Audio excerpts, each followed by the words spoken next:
Hello and welcome to the Sharpening Report. I am your host, Josh Peck. Tonight, we have a very interesting show for you, and our guest tonight is Joe Jordan, who is the head of CE4 Research, an alien abduction investigation and research team.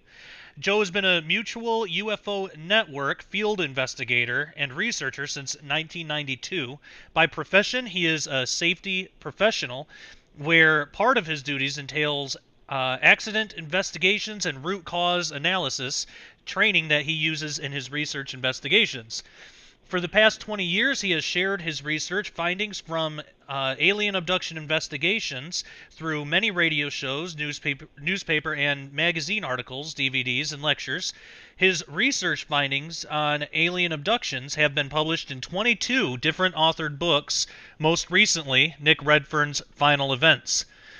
He has spoken during six times during the Roswell UFO Festival in Roswell, New Mexico, including the 60th anniversary conference in 2007. He was also honored to host the Roswell UFO Festival conference for the city of Roswell in 2008.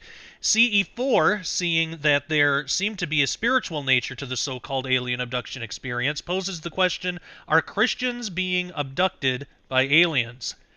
During the investigations into the experiencers' case testimonies, CE4 Research found something really remarkable, something that would upset the secular UFO/alien abduction research realm. They found that some experiencing the so-called alien abduction phenomenon had been able to stop or even terminate the experience from their lives, something that was said not to be possible by secular researchers. So, without further ado, I'd like to welcome Joe Jordan to the show. Joe, how are you doing? I'm doing great. Fantastic. Well, I really appreciate you taking the time to do this interview, and I'm glad that we didn't have any technical problems for us being such a long distance away. This is actually probably the fastest I've been able to start recording an interview from the first phone call, so it's working out pretty well. Yeah, I want to tell you that I've loved your show, listening to it over the past months and past year, and it's an honor to be able to actually be on your show. So I hope I can share some intriguing information for your listeners, and hopefully this will be a show that will equal the others that you've done over time. Oh, I have no doubt of that, and thank you so much. I appreciate that. That means a lot. For those who might not be familiar with you or your work, can you give us a rundown of your testimony, how you came to know Jesus, and how that led to what you do today? Sure. My story starts back in 1992.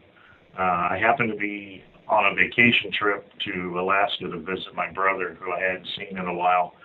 He was stationed in the Air Force at Anchorage, up in Alaska, and I finally had an opportunity at the boat company I was working at to take a decent vacation. So I had 9 days planned to go visit him in Anchorage and see the beautiful country up there. I'd seen pictures but never been able to visit. It was summertime. I wouldn't go in the winter. It's too nasty. I was living in Florida, and I was flying out of Orlando, and I saw that this was going to be a 10-hour flight up to Anchorage, and I wanted something to read. This was back before we had iPads and iPods and all that stuff, So I went to the little book and magazine kiosk there at the airport and started looking through the books and magazines, trying to find something to hold me over on the flight.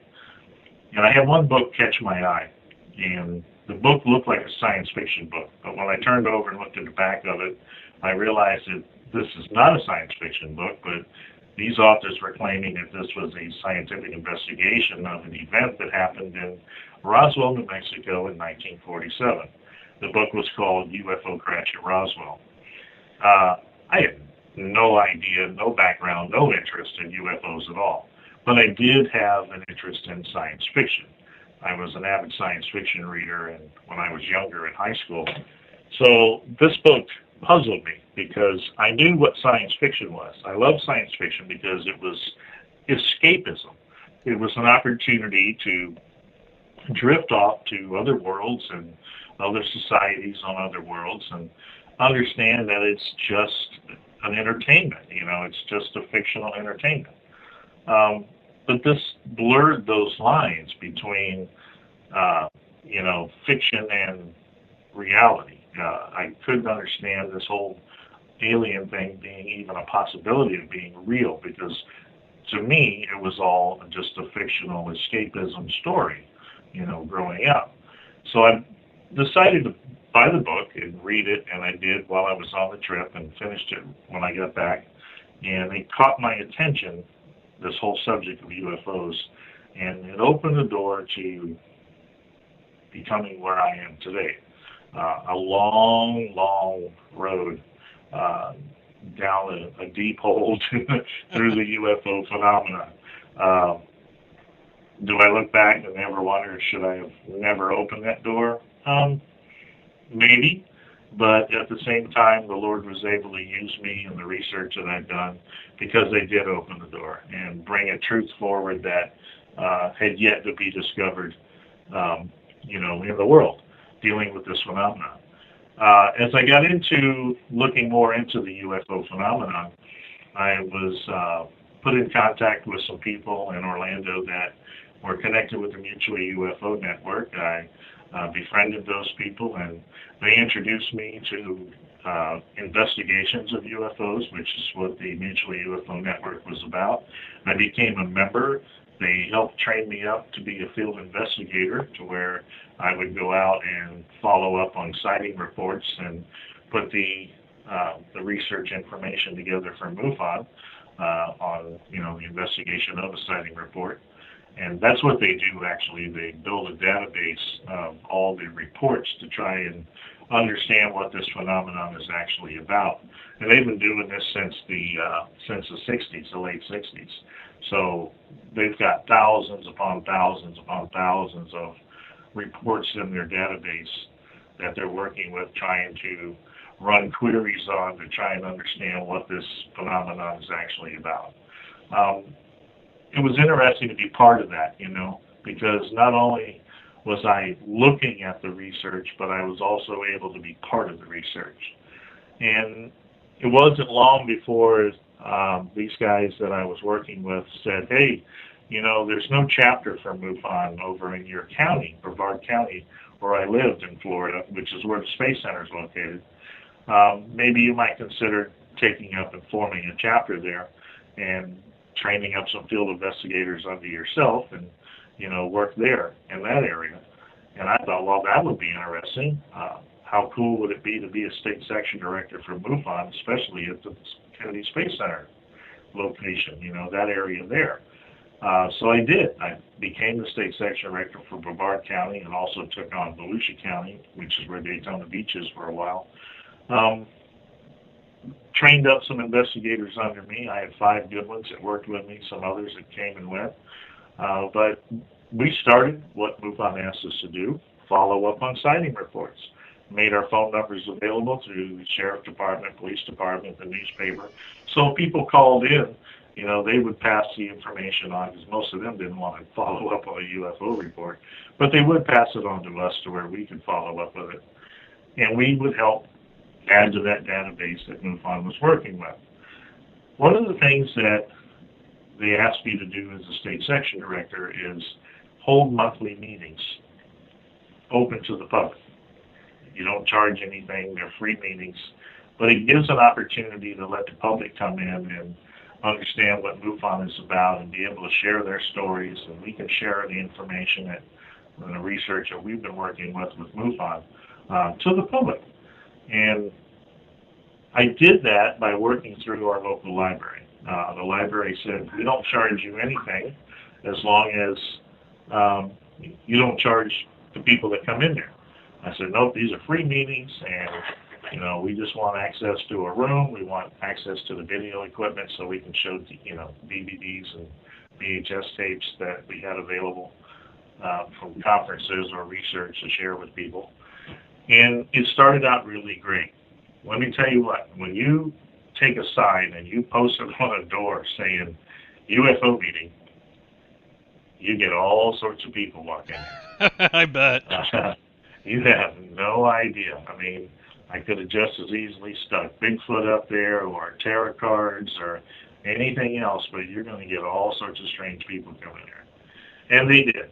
But you know what? They were great people. We had a great time. I used to average about 40 to 50 people at a meeting. And it was one Sunday a month, one Sunday afternoon a month, and it was just, a great time and be able to share some fascinating stories with people. But as these meetings went along, there was a group of people that were coming to the meetings that were a little different than the rest. People that had seen UFOs had fascinating stories. They were excited to be able to talk about them and share them.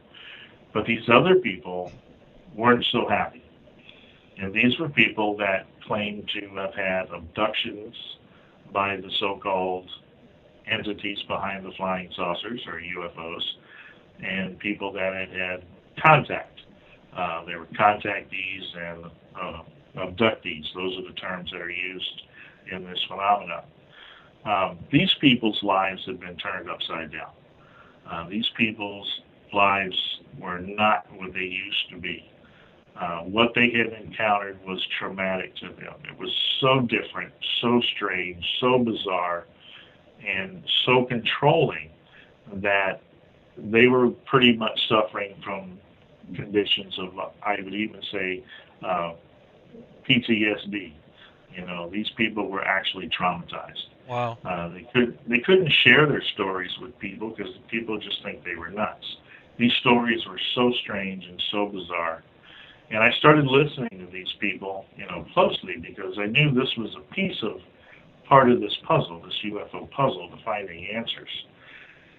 Also, I realized that these people, if what they were saying was true, then these people are on the front line of this phenomenon because they're actually having contact with these entities that we've been chasing, in UFO reports. We come in after the fact on a UFO report, but yet these people are actually having, contact with the entities themselves. So I said to my investigators, I said, I think we should be focusing over here on the abduction experience more than, the UFO, unidentified phenomenon and following up with those. And they kind of agreed, and we decided to focus our research on the abductees and contactees. And we did that by consuming as much research information at the time that was out there at the time. The leading researchers in the country had books published, VHS tapes and DVDs published from their talks, and we just started to consume everything we could. The reason is we didn't want to hurt these people any more than they already were. We started working with them. Yeah. That was very important to us, that we didn't cause more damage. Because these people came in there thinking that we're the experts and we had answers for what they were going through.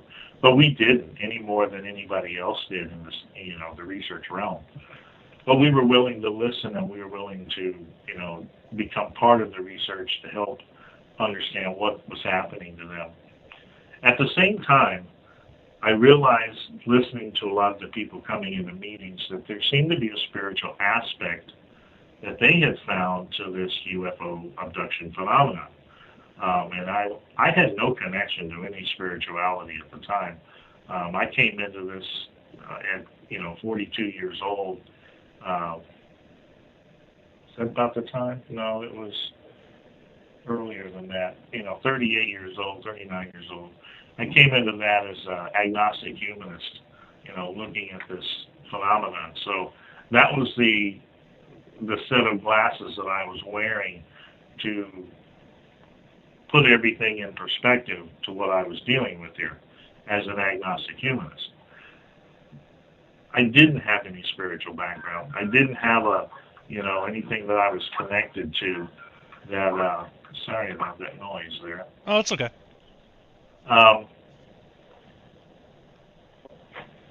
What I did find, though, is I felt a hole in my heart as I started working with these people and listening to, the spiritual side of all of this. It started triggering something, even though I professed to be an agnostic, and a humanist, but at the same time, something was tugging at me. It's like I had something missing, and I didn't know what it was. So I started looking at what these people were dealing with and looking at the spiritual side that they had found. And what it was a connection to New Age theology. There's a very high connection of New Age practices and New Age belief system with the UFO alien abduction phenomenon. When you go to UFO conferences and, when they have vendor areas, you'll see all sorts of crazy stuff that's, connected to New Age practices set up in the vendor areas. It's like a circus, when you go to these conferences of the crazy stuff that shows up there. Wow. And,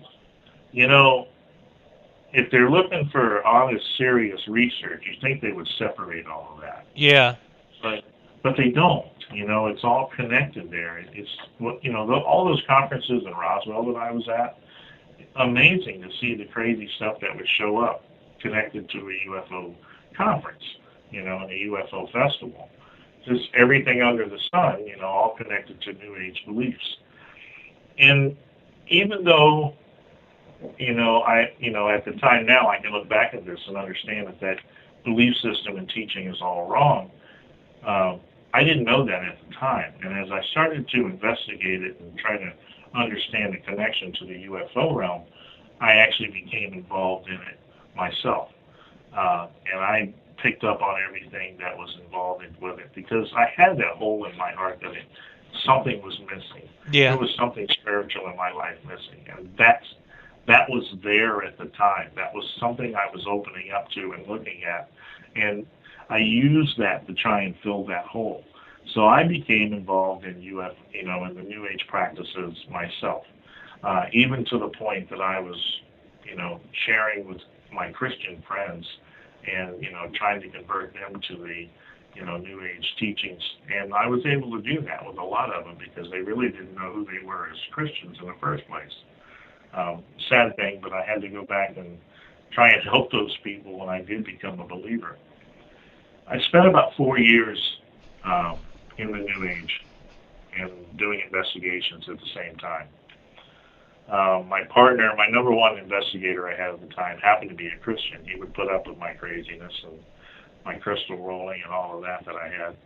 And I put up with his Christianity as long as we agreed not to bash each other for our beliefs. Right. Because we worked great together as investigators. And he helped me find CE4 back in those days because working with MUFON was set up back then 20 years ago to work with UFO investigations, but not really at that time with abduction investigations. So we really didn't know how to be able to give all of this stuff to MUFON, and work under the auspices of MUFON and do this research. So we agreed to set up our own group called CE4 Research, and CE4, Close Encounters of the Fourth Kind.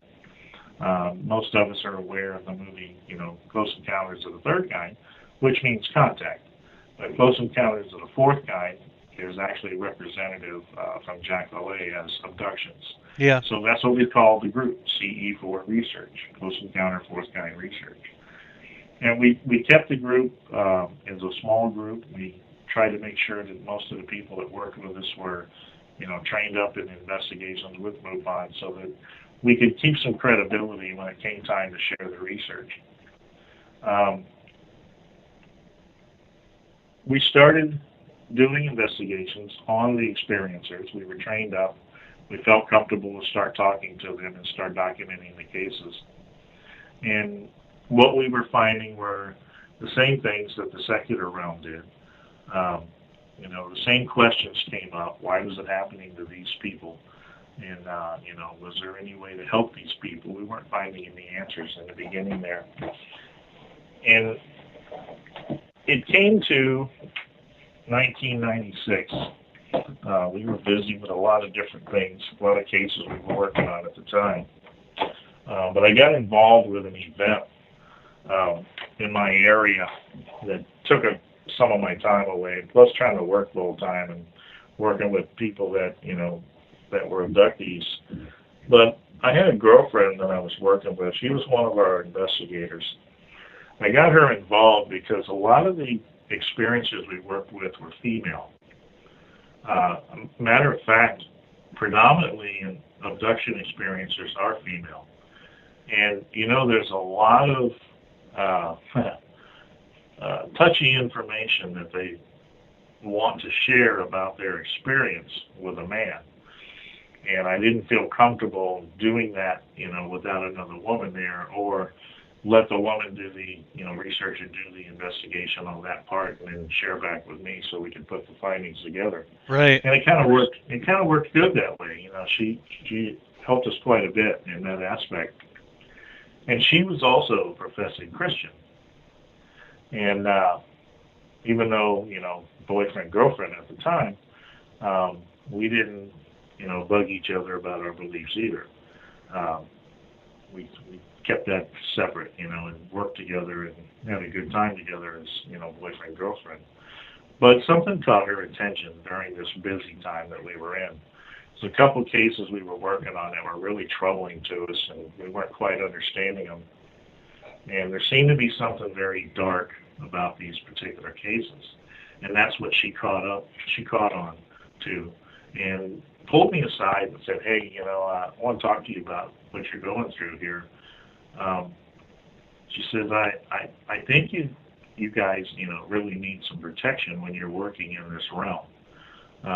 I don't think you have it. I think you need it. I think it's very important because there's something very dark here and I can't put my finger on it. And I said, well, I'm pretty protected. And I pulled out my pocket full of crystals and showed her what the different ones represented and how they protected me. And I really believed that stuff at the time. Sure. And she says, no, she says, that's not what I'm talking about. She says, I mean real protection. And I said, well, what are you talking about? And she says, it's in here. And she shows me a Bible. And I said, oh, no. That's got nothing to do with this research that I do. And she says, I think it does. I think there's a part in here that's very important to what you do. And I said, no, it's got nothing to do with this. I wanted nothing to do with the Bible at that time and where I was in my life.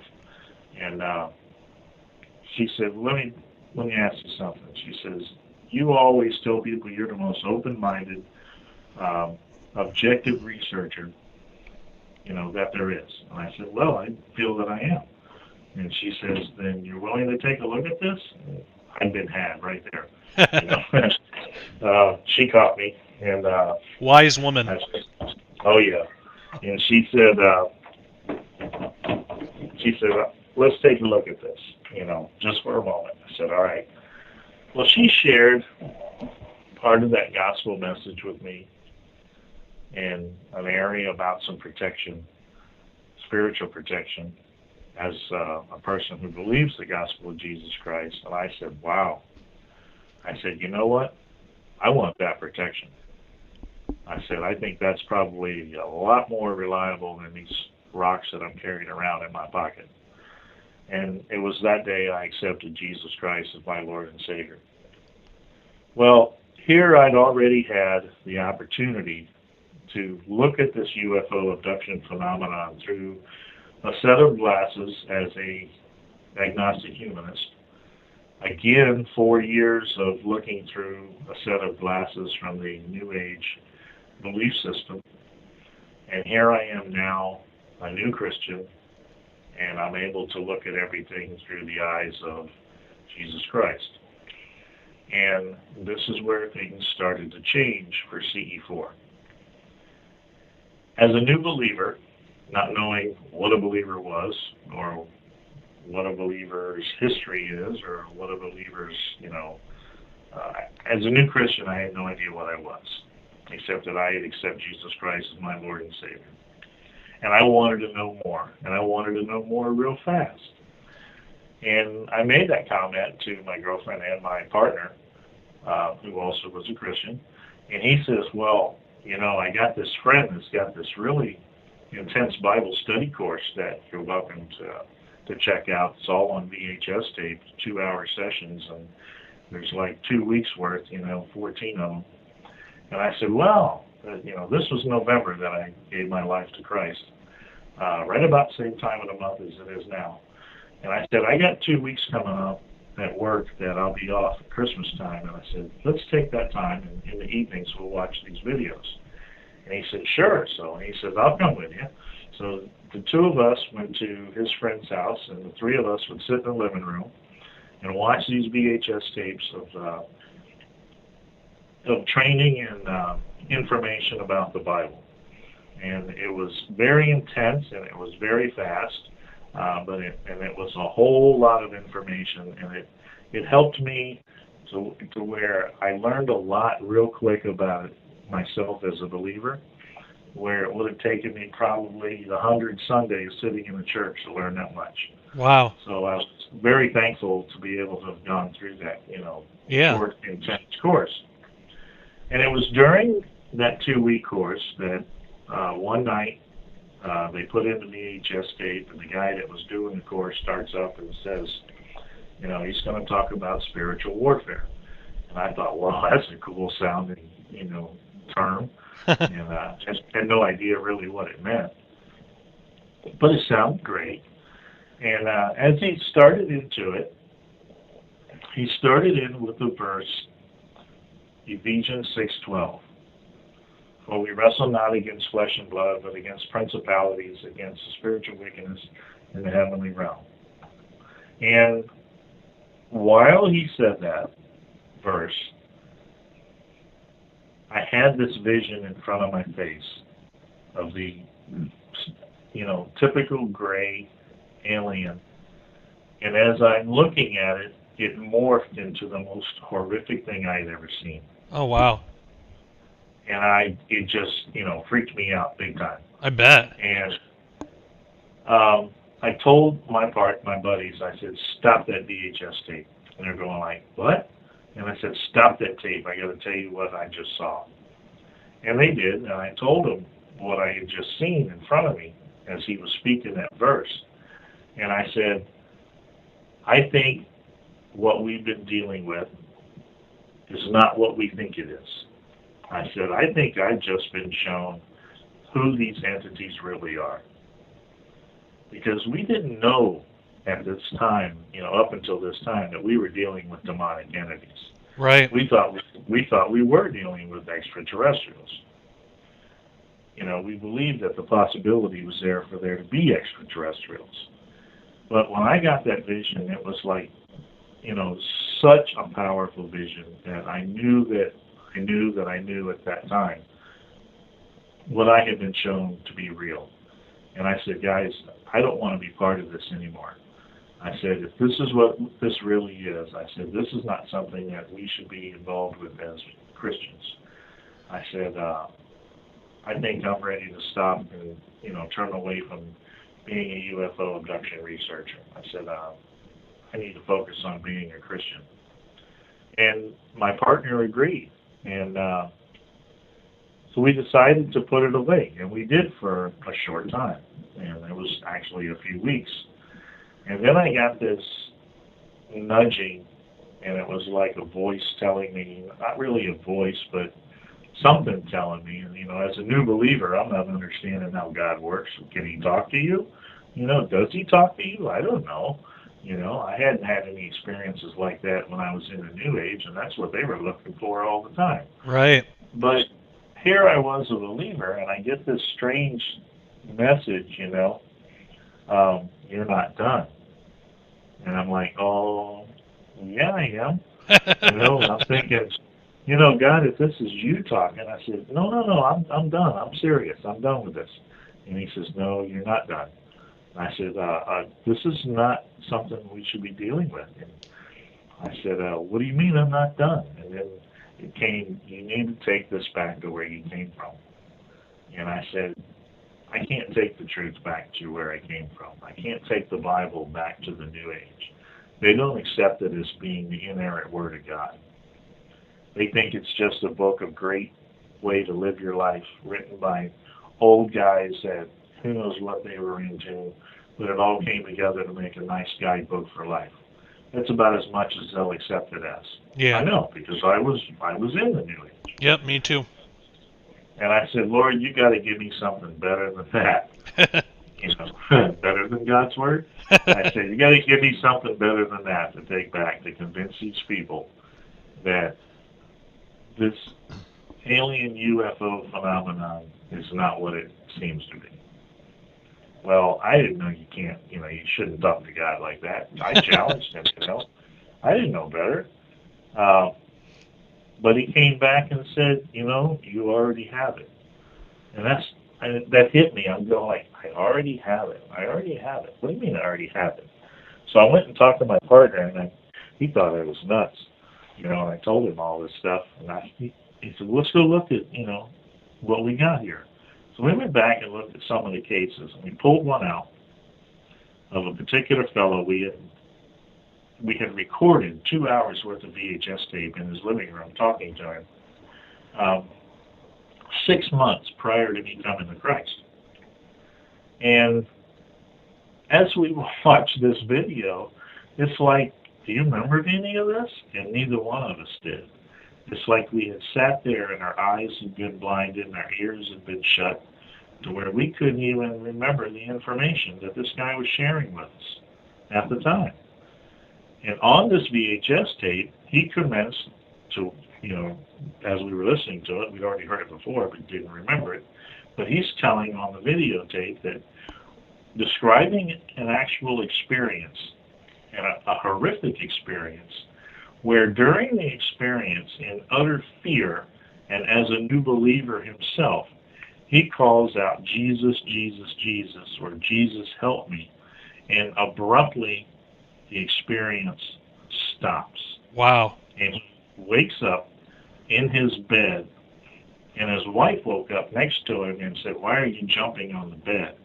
Because he felt he'd been levitated during the experience. We had never heard of such a thing, being able to stop an experience. We hadn't even made the connection about, Jesus was the one that stopped it yet. The whole thing that caught us was this guy said he stopped an experience. All of the researchers in the world at that time on abductions, secular researchers, said that stopping an experience was not possible. Okay? Yeah. Well, here we had one that said he did. And we had, like I said, we hadn't even made the connection that it's because he called out in the name of Jesus. And I said, I don't know what we got here, but it's different, and this might be very important. Yeah. And if this is what the Lord wanted me to see, what is the connection here? And that's when we realized that by calling on the name of Jesus, it stopped. And I said, you know what? I need to confirm that this is real. This can't be the only case that's ever happened like that. There's got to be others. Yeah. So I contacted the top leading researchers in the world at the time, a handful of them that I called at their home, and I said, guys, I got this unusual case I'd like to share with you, and see what you make of it. And I shared his story, and each time the researchers would say, can we go off the record? And I'd say, well, sure, I don't mind, just help me out here. Well, going off the record means I can't, that's keeping anonymity is what it is. Right. And if people ask for anonymity, I have to give that. That's part of being a member of MUFON, but it's part of respect for these people too. So after all these years, I can't tell you who said what, but I can tell you what they said, okay? And I've never given away the names because that's not the important part here anyway. Right.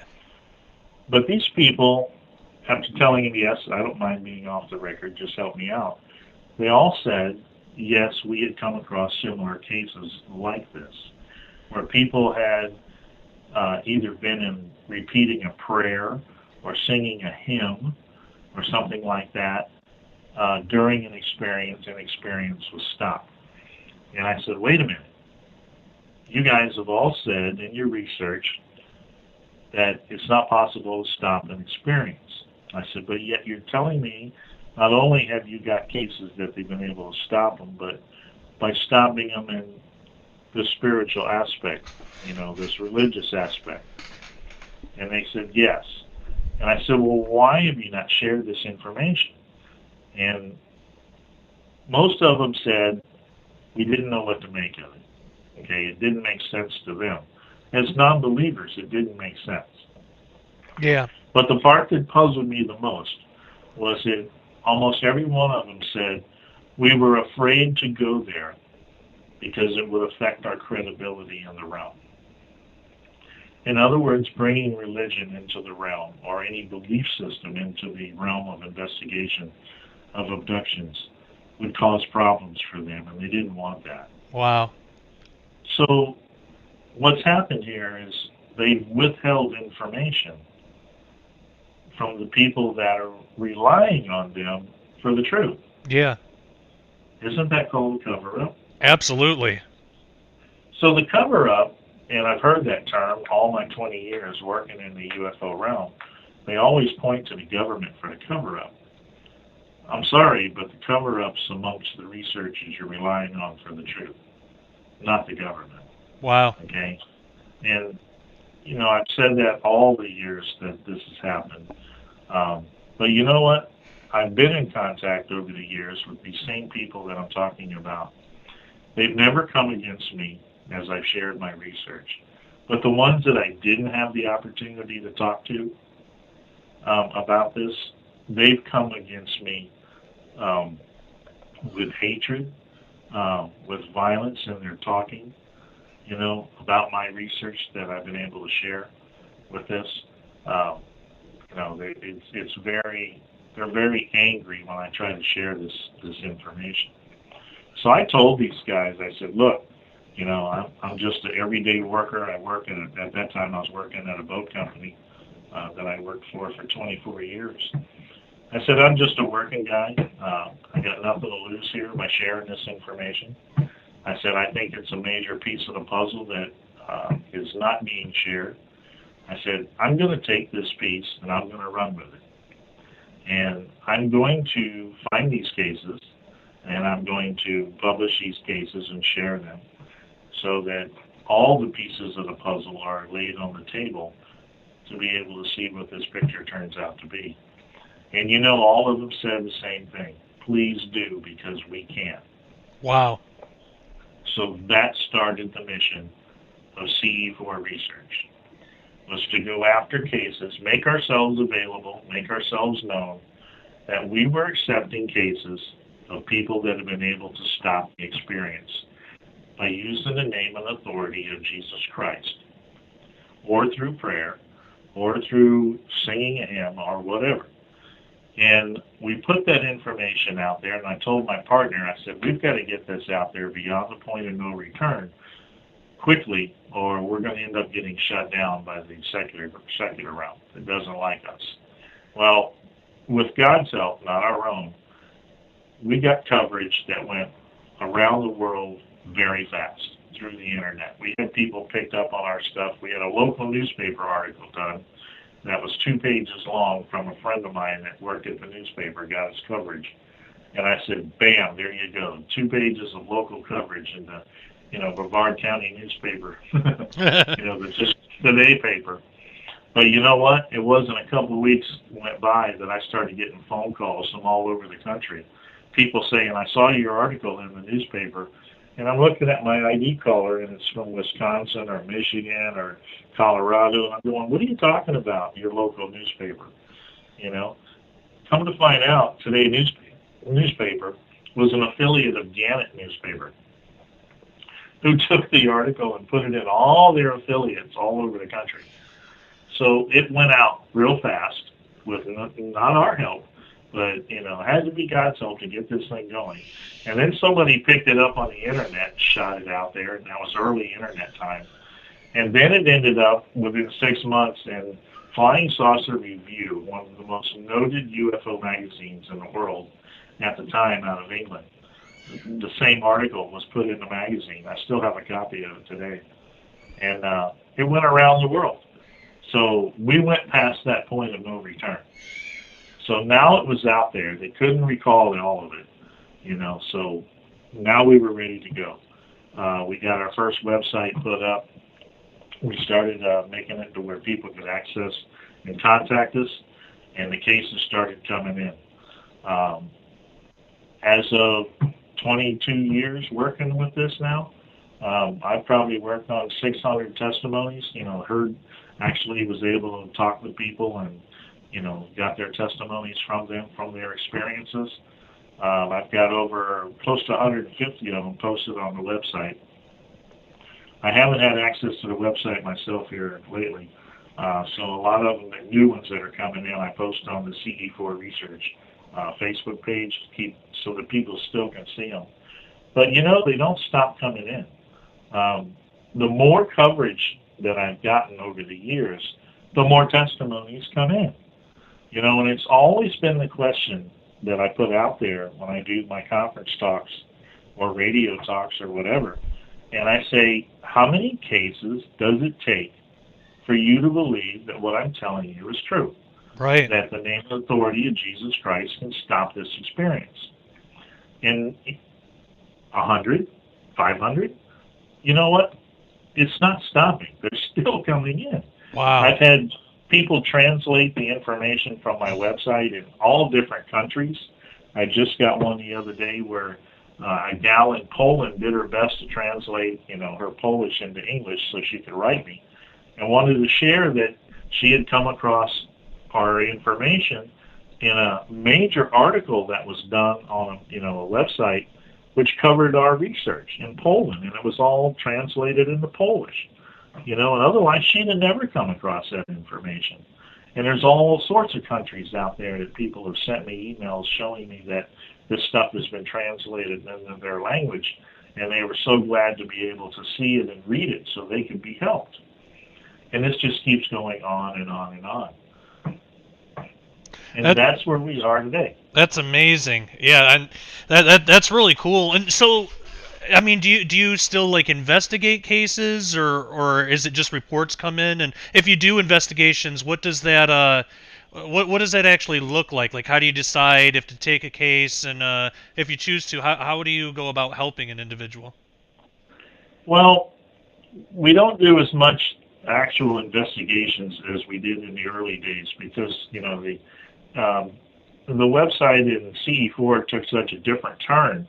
It came from, well, we still take the testimonies, and I still take people's information. I take their testimony, I take their experience testimony, and then I also take their testimony of how, the name and authority of Jesus Christ has helped them in their life.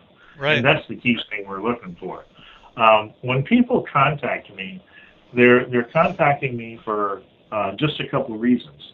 One is they want to share that their experience they believe to actually be a real experience, and that I'm absolutely wrong in what I'm sharing, and they want to be real angry and mad at me and tell me, that I can't help them because there is no help. Those are kind of harder to work with. Right. But the other ones have seen the work, and they've been dying to tell somebody about their experience that would listen. And they're so excited that somebody will listen, and also that they've been able to stop the experience. These are the testimonies we're looking for. Those continually come in, and I document as much as they can possibly share with me. The other ones are the ones that call in and go, hey, I came across your information from a YouTube, from a radio show or whatever, and can you help me? And we didn't intend to become a ministry. We really did. I just wanted to bring that there was a piece of the puzzle here that was missing. And it needed to be shown. It needed to be laid out on the table, and people were trying to keep it from happening. That's what we started out doing. But as people came across our stuff that were asking for help, then we had to go, what do we do here? These people are wanting help that they've read about, that people have been, able to help themselves. So we started working with them by taking the testimonies that were already there and saying, we want you to look at what we have here. We have hundreds of testimonies that shows that this name and authority of Jesus Christ works. And you too can use that name and authority of Jesus Christ. So once you've made a personal relationship with him. You know, if you truly want to be helped, understand that this is the only way that people have been able to stop this experience. Buddha has not worked. Krishna has not worked. Muhammad has not worked. Mickey Mouse has not worked. This Right. is the only name that has worked. And this is what scares the secular realm, because it is the only name. You know, they're hoping that it would be some other way. A book came out right after we got exposure about, you know, we were saying that the name and authority of Jesus Christ stops an experience. And then right after that, a book came out by Ann Druffel called Stopping Alien Abductions. And she was an old Catholic lady. You know, I got to meet her in Roswell in 2005 and at our conference. And she did a book of a collection of things that she had researched where people said that they had stopped their experiences. And it was from everything by using crystals, by using, you know, mantras, by using thought screen helmets, you know, that you put on your head. You know, she showed everything. And by showing everything, she included using a higher spiritual power as just one of those means, not the mean, okay? Mm-hmm. And because she put that book together that way and published it, it demeaned the work that we were doing, because she didn't state it as this was the only way that really worked, because she didn't follow up on the cases. And when I say really work, how do I know that this is the only one that really works? Okay? Because people try other methods. The way that I know, and this is why the testimonies are so important, and keep in mind, the testimonies that we work with CE4 is not to prove that alien abduction experience is real. That's not what we're trying to prove. What we're trying to show with our testimonies is the life change, okay? Yeah.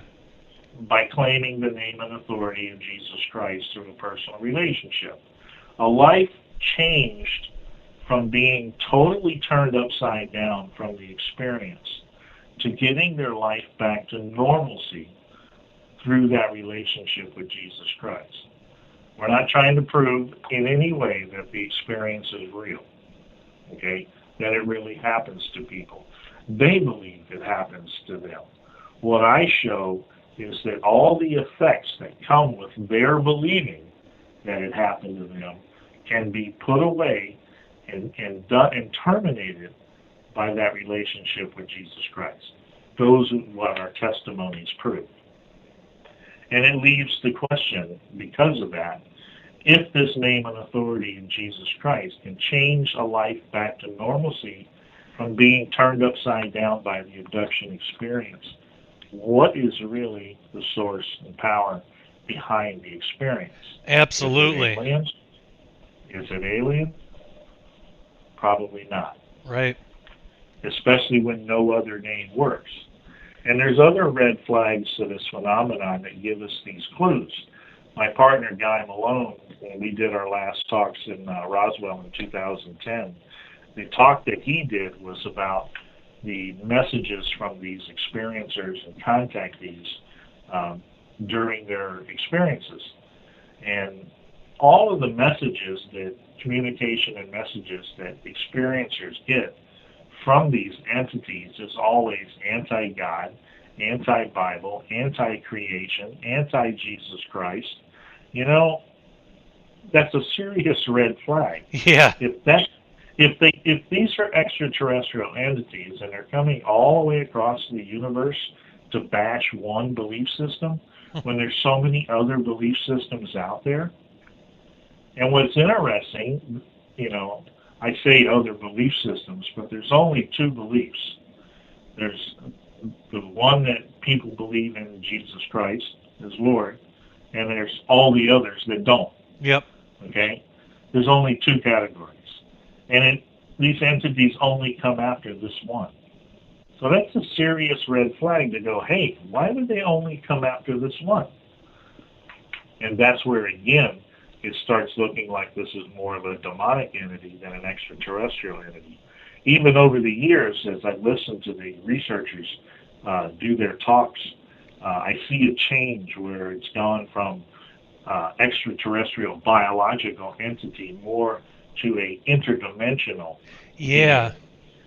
Okay, so they're leaning more toward the same aspect that we're looking at, as we're probably dealing with, something from the demonic realm, something that is not a physical being, but can affect us from a different realm. Yeah, absolutely. Has there ever been anyone that you couldn't help, and if so, what's the protocol for those types of situations? Oh man, yes, there are. It's so sad when we come across those. There are those that come to us, and usually they come to us as being totally given in to the entities and the experience. It's pretty much like what is called the Stockholm Syndrome. Oh, okay.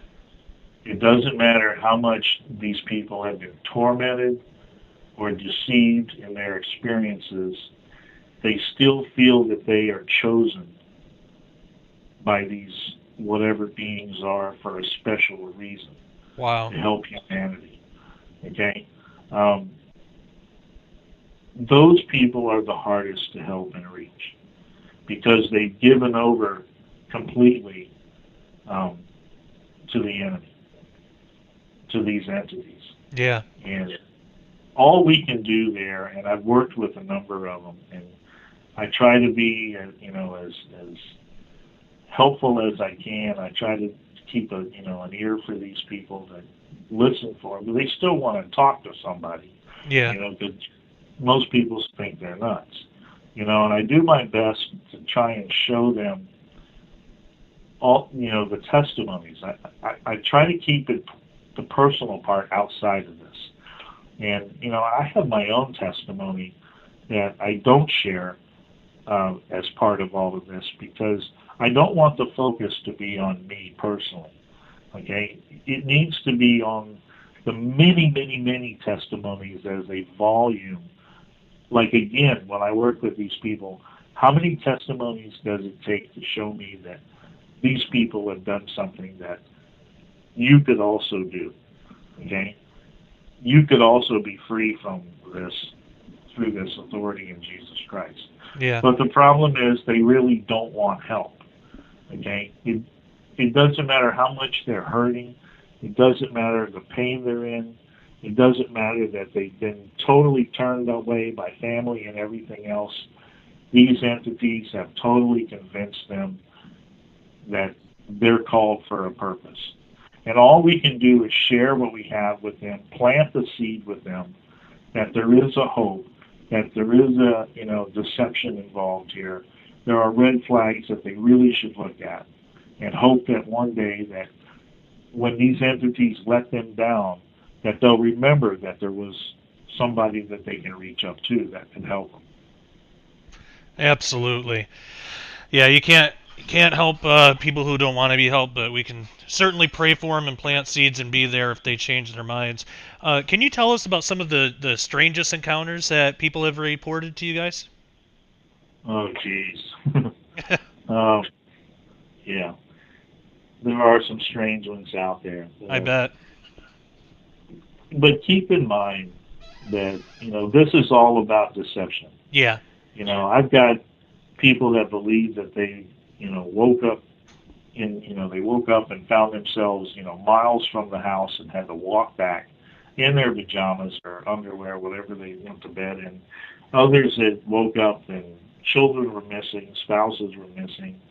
Some that had experiences while in a vehicle, and they end up in different places, than where they started. The missing time thing comes up a lot. But the one thing that you have to understand when you listen to these stories is that they're telling you a memory, okay, of the time that they always come to you and say, I've had these dreams, Okay, and that's a key thing to listen to there. Because right there, they're telling you they don't know if it's real or not. Right. That's a key thing that's said by experiencers. I got this memory, and I don't know what to make of it, you know? That's a key point.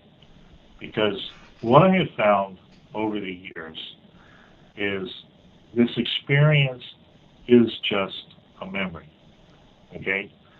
It's a memory, and it's very hard to describe this. I have yet to be able to put this together where it's very simple and easy to understand, because it's not, you know?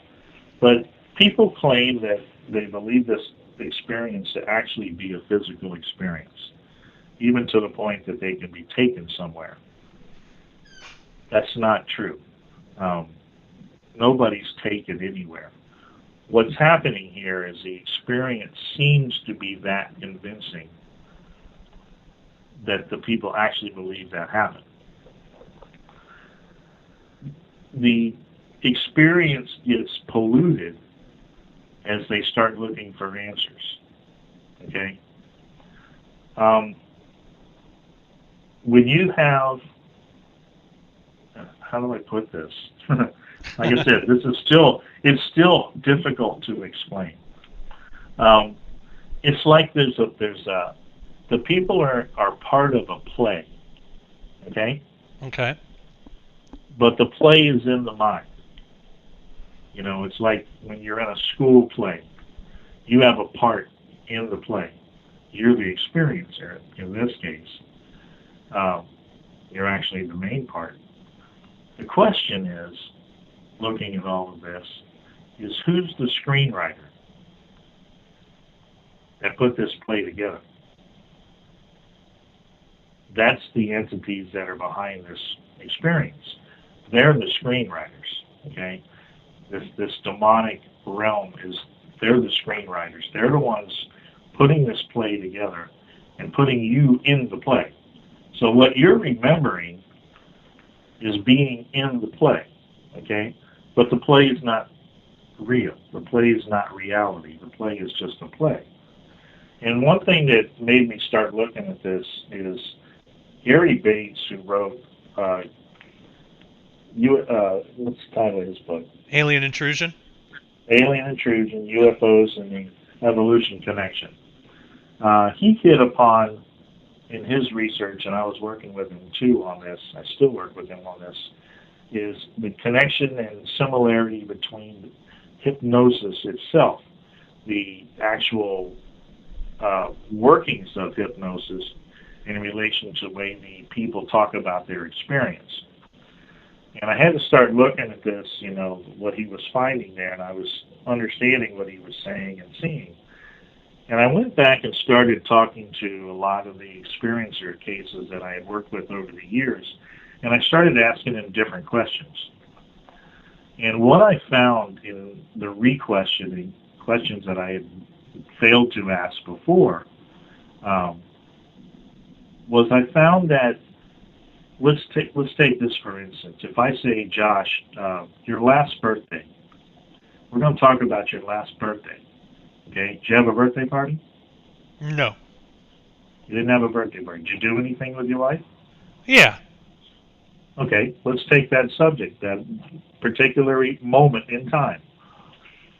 As a researcher, as an investigator, and the same way I do my professional investigations for safety, I've got to ask you as much information as I can to be able to relive the event. Okay? Okay.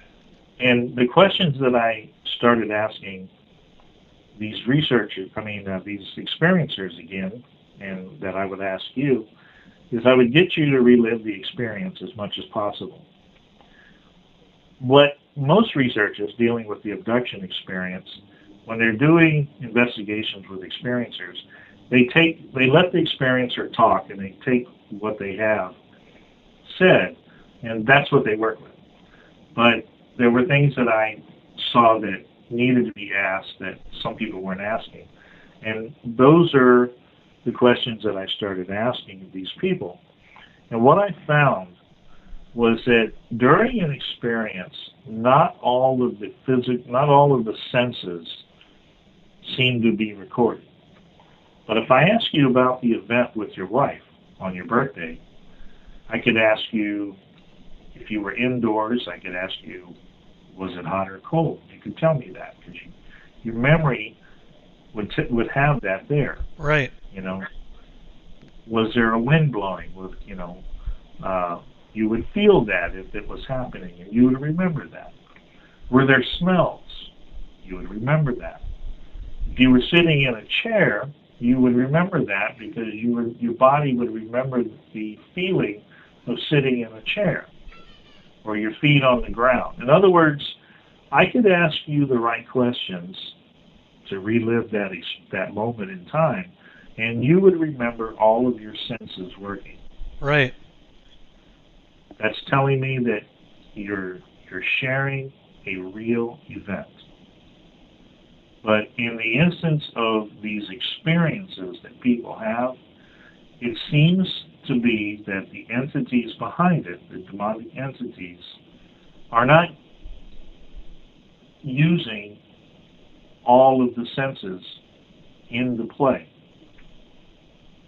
for these people to remember. They only are using enough to capture the attention and make it a traumatic event that's all these people remember. In other words, they don't remember temperature, in a lot of instances. They don't remember, smells. There's a lot of things that are missing. And as I kept asking the different, experiencers all these different questions, I found that commonality that there were senses that were not recorded.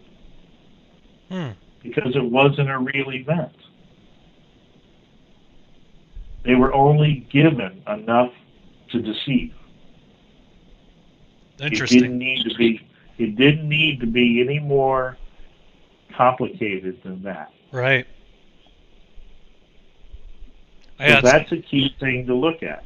And people, I have a lot of people that I go round and around with that do not want me to cut out that it could be a physical event.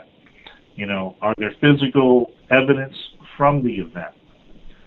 The physical evidence that people claim to be from the experience,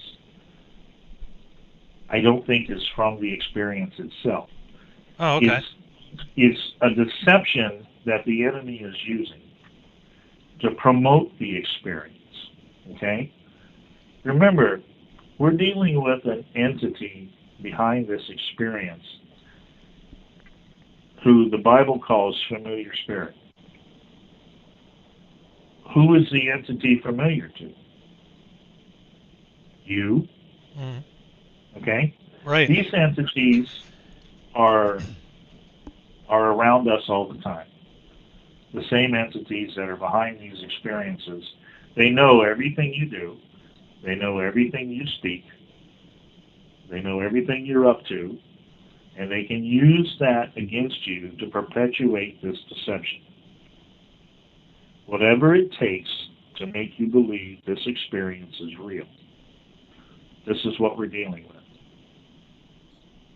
Wow. And the way that I help people is to be able to show these red flags. Yeah.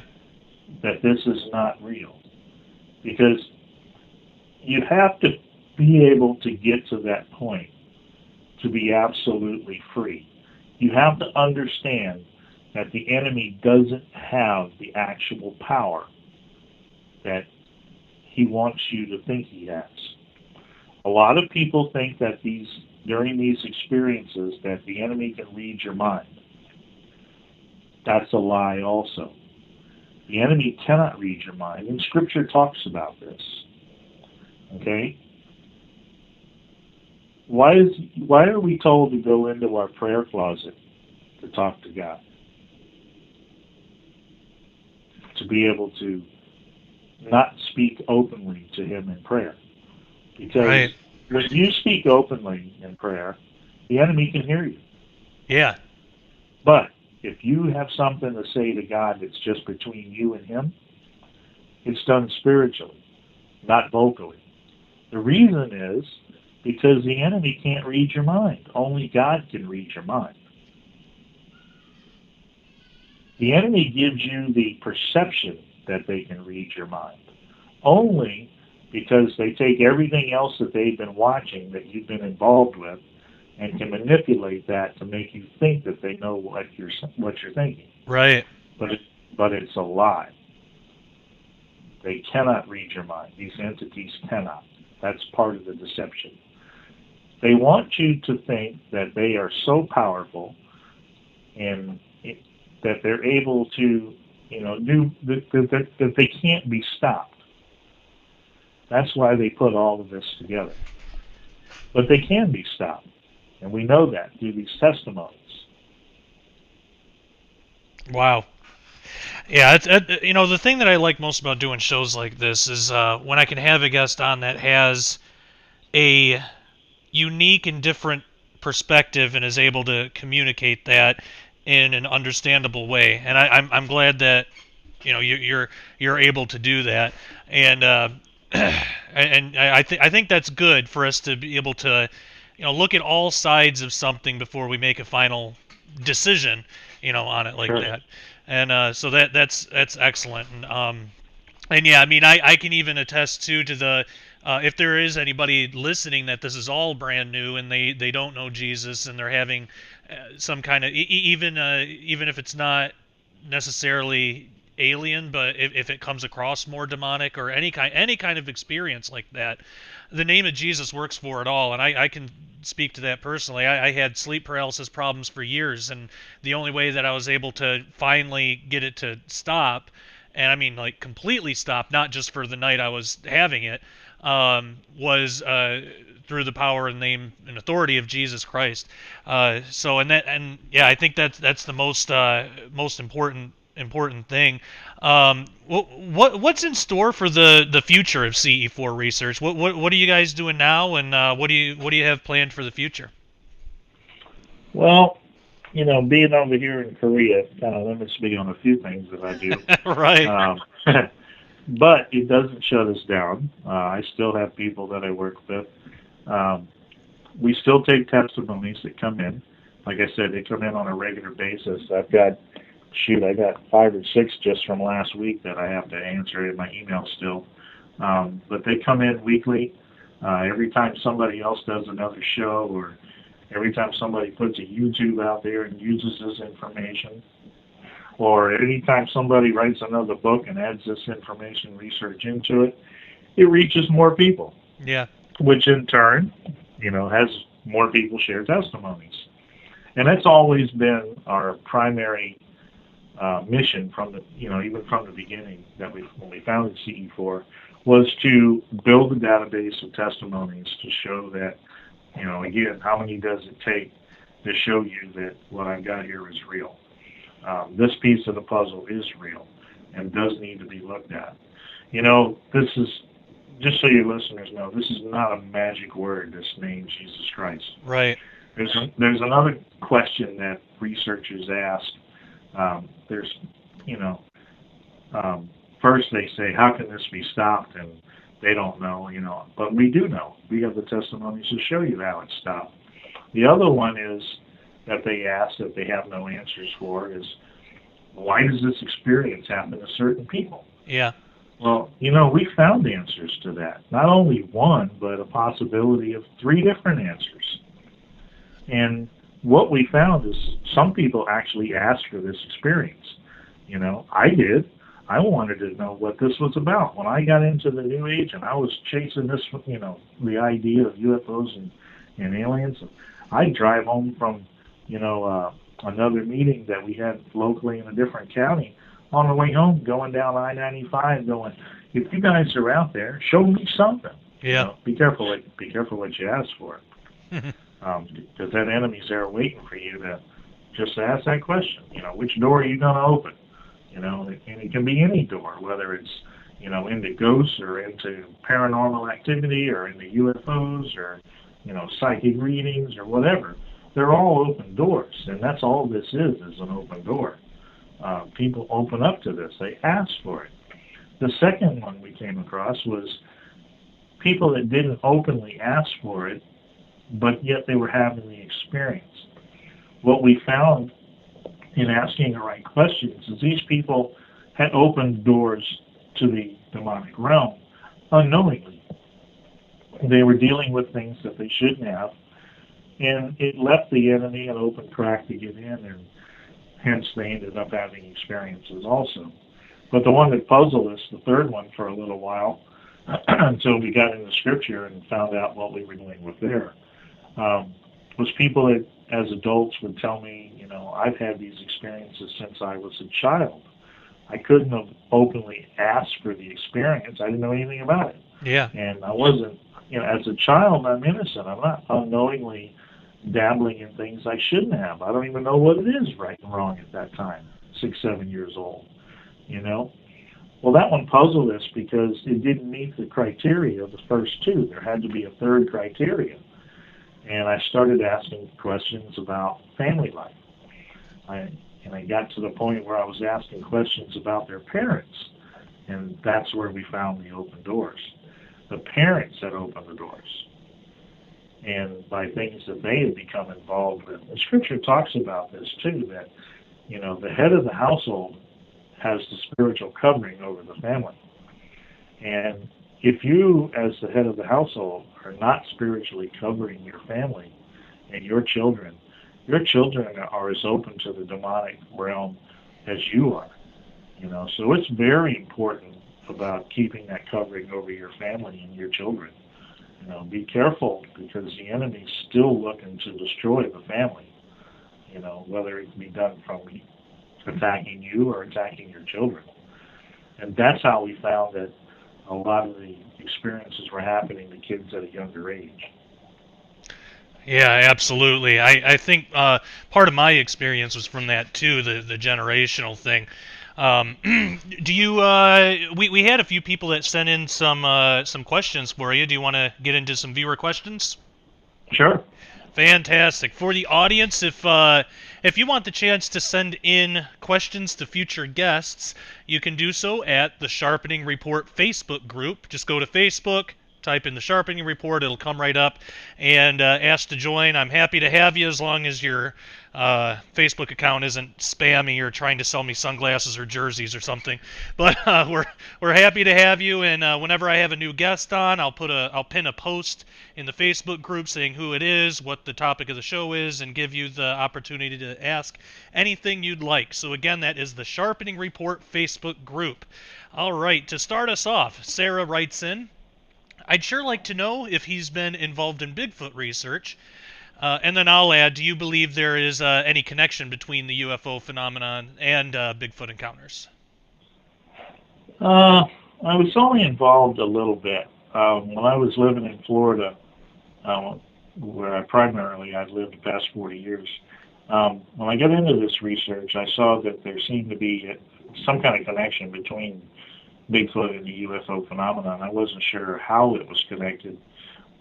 In Florida, we had an entity that they were called the Florida Skunk Ape that was pretty much the same idea as a Bigfoot.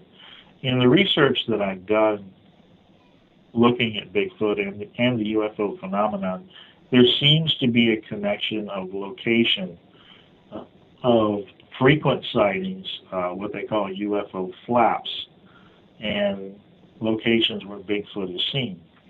From what I have read and what I understand about the Bigfoot experience, I think we're dealing with a misidentification primarily, which is actually what we deal with in the UFO realm. 98%, even MUFON states this, 98% of UFO sightings are actually misidentifications. It's only that small 1 or 2% that catches the attention of not fitting something that it should be and could possibly be something that's definitely worth looking at. Right. And I think we deal with the same thing in probably the same ratio in the Bigfoot realm. But I also believe that if these two are connected, then most likely they're connected in the same way that they are the same source. I believe it to be another open door avenue, because people that get involved in the UFO abduction experience get into it wholeheartedly just as much as the people in the Bigfoot. Oh, yeah. You know, and I have to tend to think that we're probably dealing with the same source behind both experiences, whatever it takes to deceive. And I want people to understand that why is this deception happening anyway? The purpose of all of these deceptions is to take our eyes off the one true God. Because people that become involved, secular people, that become involved in these types of experiences, it takes their focus so far away from even looking at God. And if you're not a well-grounded Christian, because in my bio, you know, you stated in there that we had asked for Christians being abducted by aliens. Just to answer that, what we found was yes and no. We found that, yes, Christians were claiming to have had the experience. Also, I know Christians that have claimed to have Bigfoot experiences and encounters. Okay? And I know the Christians that have never had any type of these. What we found is a difference in Christians.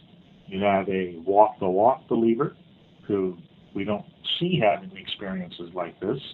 And then we have the talk-the-talk believer, where the focus is not truly and 100% on a relationship with Jesus Christ, but they're still dabbling, okay? They're still looking at things they shouldn't be looking at. They still have a finger in the door. It's not shut all the way. And that's the importance of shutting the doors to the enemy. You can't keep your finger in the door. That's enough for him still to get in. You got to slam it shut, okay? Absolutely. Yep, I couldn't agree more. Larry asks, and we got into this earlier, but if you have anything to add, or if not, that's fine too. But he asks, does he perceive these are primarily spiritual beings, physical beings, or both? I believe we're only dealing with spiritual beings. Okay. I believe that also that if these are the same beings that are talked about as familiar spirits, demonic spirits, angelic beings, demonic angelic beings in Scripture, then we are probably seeing the same attributes that Scripture shows also. Okay?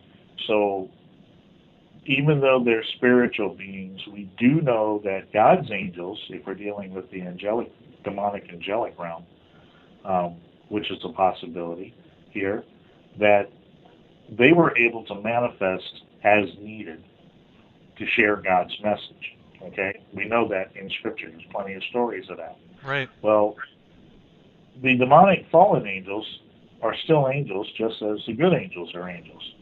Wouldn't they have the same abilities? So, to help aid in the deception, I believe that if needed, they have the ability to manifest for a short period of time. Okay? Mm-hmm. But in all instances, whether good angels or bad angels, it's for a short period of time. I don't believe that primarily they need to manifest physically. I believe that this experience is a spiritual experience. Even Paul talked about that, that he was taken to the third heaven. I know not whether in my body or not. Yeah. It was that convincing that he couldn't tell. And I think we're still dealing with exactly the same type of experience here. Okay? Most likely, odds are he didn't go anywhere physically. Okay? And that's exactly what we're talking about here for the experience that these people have. But it's that convincing. Right. Right, okay.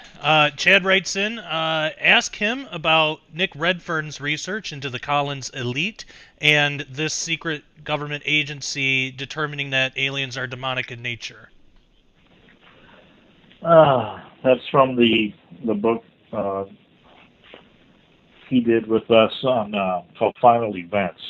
Very interesting book, and I'm glad he put it together. I'm glad he stepped out there and actually took this one on, even though he's open to taking on pretty much anything. His recent one was dealing with Men in Black, whether they be real or not. The way Nick attacks the book and the way he goes at it is he puts everything out there on the table. Does he actually believe what he finds and puts into the book? Not 100%. I mean, I've seen the talks that he's done where he talks about the book, and he talks about talking with us, myself, Guy Malone, and Michael Heiser, who he had in the book. And, he lets people know that he's not totally convinced by the information, but it was enough that it needed to be put out there. It was enough that it needed to be looked at. And, the whole story with the Collins elite, I tend to believe that he's telling the truth there, what he come across. And, it's just another aspect to look at this that I think that the government is clueless on, the whole idea of the alien thing. I think that if they know anything, I think they know more than what they want to let on, and I think they know that they're dealing with something they don't know how to handle. Right. And that's the part that's scary, is they really don't know what they're dealing with, and they don't know how to control it. But I'm pretty sure they don't really believe that it's extraterrestrial. Interesting. Very fascinating stuff. Conrad asked something that we also touched on earlier, but I'll ask anyway and give you the chance to add or elaborate if anything comes to mind. Conrad writes in, could you please ask Joe if they have found any physical evidence like the Atacama desert humanoid? I say no. I hear all sorts of stories, especially, being a MUFON member and going to the conferences. I was just at the MUFON International Symposium for 2015 in Irvine in October, first weekend in October. I had to go back to the States for some safety trainings. First time I've been back in 4 years, and it was in LA that I had to take the trainings, and it happened to be during the weekend of the symposium. So I went to the last day of the symposium on Sunday. And, the same thing. They always talk about having evidence of something. This happened to be the same time that, Jaime Maussan had this, debacle with those slides of the alien. Oh, right. That turned out being false. And here I'm sitting in, the, panel discussion, and he's there, and he's already on to another one in Russia, and I'm going, geez, these guys, this whole thing is just a circus. The secular realm dealing with the UFO abduction phenomenon, it's a circus, and it's a three-ring circus that just continues to move around the country, and they never have anything that's actually, valid. I mean, they couldn't continue if they did. If they ever proved that this was actually a real, extraterrestrial event, and they had evidence of it, that'd be the end of all of this discussion. Right. And they don't want it to end. This attracts people. This attracts attention. For Hollywood, it attracts money. That's, I think, what's driving all of this anyway is, that without Hollywood dramatizing all of this stuff and putting it in our minds, I don't think it would exist anyway. I mean, here we're getting ready to see probably getting ready to be the biggest moneymaker of it all with this new Star Wars movie and the promotions that are coming with it. What are we dealing with? We're dealing with extraterrestrials. Right. And everybody's excited about it. And I think that's the drive behind a lot of it, is the idea that it's even possible. What people are looking for is a savior, okay? This whole phenomenon is about finding something to save the planet. Even in this meeting, even in this MUFON meeting that I went to, the symposium, the same thing they talked about over and over that I've heard over the years. What's the drive behind this whole UFO phenomenon? They're trying to get a hold of the so-called technology. They believe that these entities have a high technology that we need to have our hands on to be able to save this planet. In other words, they're looking for a savior for all the planet's ills. The problem is they don't realize the savior's already come. That's what they're missing. But not really. They're not missing it. They chose not to choose that one. Okay? And the reason for that is because they want their spirituality without accountability. And, you know, that's the problem here. That's what these people are attracted to. The whole New Age belief system that's tied in with this UFO phenomenon. That's the belief system of these people that are interested in that, you know, that phenomenon. Spirituality without accountability. As a Christian, you are accountable, you know, but they don't want that. They want to be able to live their lifestyle in whatever manner they want, you know, but still have their Savior.